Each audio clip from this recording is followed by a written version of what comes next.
On February 28th, everything changed for the region.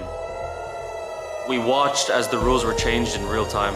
This is not a flare-up, this is not a proxy strike. This was clear open warfare.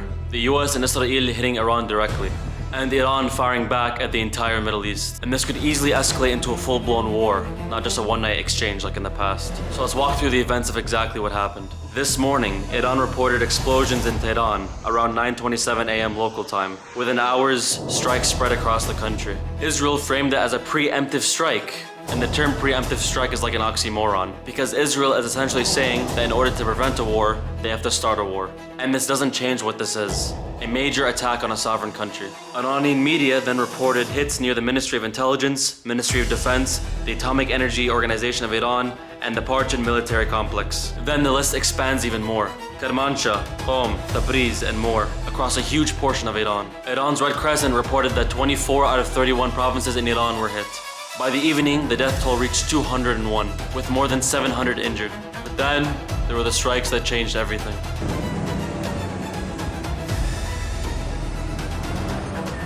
The purpose here was for the US and Israel to cripple Iran's missile launch capabilities, destroy air defenses, target IRGC command infrastructure, and hit nuclear-linked facilities. One intention that the Israelis failed to mention was the civilian infrastructure that was hit. Specifically, I'm talking about the school in Manab, where more than 80 children, mainly little girls, were killed in a strike. This is the deadliest incident of the whole crisis. Even if you take the lowest reported numbers, this is catastrophic. And if you take the highest, it's even difficult to comprehend. Then, Israel struck an area linked to the top leadership of Iran. This is located in the district where Iran's Supreme Leader compound and National Security Council is located. Ali Khamenei was among the leadership that is confirmed to have been killed. That is correct, Iran's top leader has been assassinated. Then, it was time for Iran's response. In the evening of February 28th, Iran's retaliatory strikes expanded. Iranian missiles and drones hit Bahrain, Kuwait, Qatar, UAE. This led to dozens being injured, one death reported in Abu Dhabi, and 4 more killed in Syria from falling debris. Then, in the evening, their strikes expanded. All of the Arab states and governments, of course, condemned the attacks, with the Gulf states saying that they reserve their right to respond. So could this lead into full-blown war? Again, we'll have to wait and see. But what exactly was targeted in the Gulf states? In Bahrain, US Navy's 5th Fleet was hit. In Kuwait, an attack on Ali Al Salam Air Base. In the UAE, 1 death from falling debris after interceptions. And that's why Gulf states are responding so sharply. Because even if some of the interceptions work, the region turns to a full-blown battlefield. And this is due to US assets being stationed there. Now remember, this is a build-up from last year when Iran and Israel exchanged missiles. And it's also crucial to remember that just a few days ago, the United States and Iran were holding nuclear talks in Geneva. So from Iran's point of view, negotiations were happening, and they still got hit. From Israel and US's point of view, negotiations weren't stopping Iran's capabilities fast enough.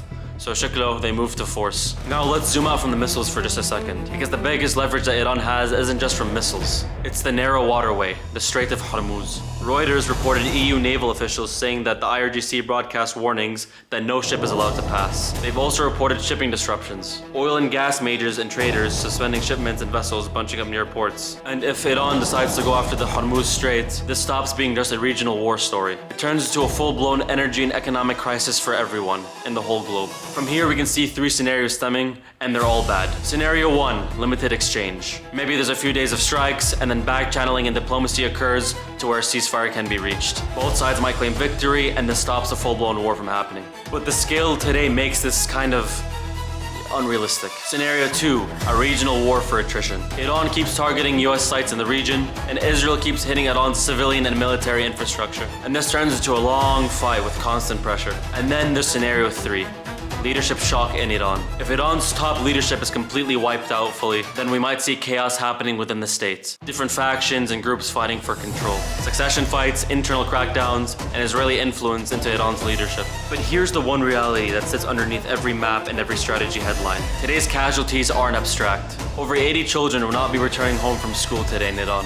On February the 28th, the region didn't just witness chaos. It watched the threshold break entirely. And whatever comes next, the Middle East is operating under a completely new set of rules. The game has changed.